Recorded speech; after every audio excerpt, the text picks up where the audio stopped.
Good evening. My name is Annette Bastidas, and I am currently enrolled in BSHS 345. This is my third week of Cultural Diversity and Special Populations at the University of Phoenix. And tonight I will be answering some questions and providing some insight from my personal experiences with invidious comparison and vicarious traumatization. Now, before I begin in explaining to you my personal experiences, I'd like to explain what I believe are the definitions of invidious comparison and vicarious traumatization. So I believe invidious comparison is being compared to something degrading or maybe even hated.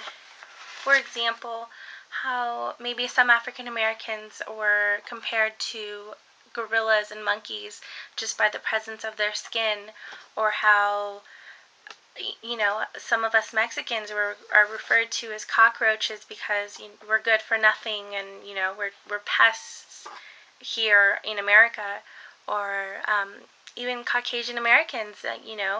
Some people compare them to, say, Honey Boo Boo and her family, just more so white trash. Each comparison, they're meant to be hurtful and degrading and negative. To me, vicarious traumatization means that there's a change in the way a person views their world. This is due to prolonged exposure to a negative environment, or just continuously hearing these negative experiences from our clientele. To me, it can be compared to what other helping professionals see as burnout. It's just a bit more narrowly focused. Vicarious traumatization is a process, and it does take time to change the person. It does not happen right away. Usually, it's just overexposure and, again, prolonged exposure to this negativity that starts to change the helping professional. Some of the changes that are included: shattered assumptions about basic beliefs in our world, for safety, security, trust, and even some justice. One starts to question, who they really are and what are the reasons for helping, and that's not okay. Once you start questioning yourself, how are you supposed to provide, great service to our clients and help them through their problems? It's a bad situation. Vicarious traumatization occurs because we have empathy for our clients, and we feel committed and responsible to help our clients, even when we have to put our personal best and interests, on hold. As professionals, we open the doorway to vicarious traumatizations once we start crossing those ethical boundaries of helping. So moving on to my personal experiences, for invidious comparison, I've been both the victim and the victimizer.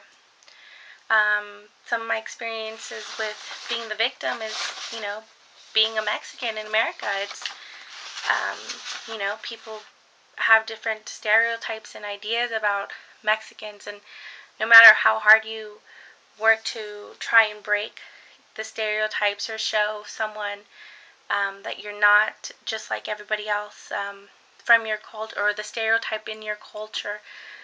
Most Americans, they see the stereotypes, but they don't see the individual. Again, I've been both the victim and the victimizer. I was the victim. I was compared to every other good-for-nothing, uneducated, and lazy Mexican, and that hurt. I was never really one to get upset before, it's because she's Mexican. I've never, before, I just kind of laughed it off. But being compared to that, that hurt. I was frustrated and enraged all at the same time. Thinking to myself, how could San Diego view me as that when I've accomplished so much in life? It just didn't make sense to me.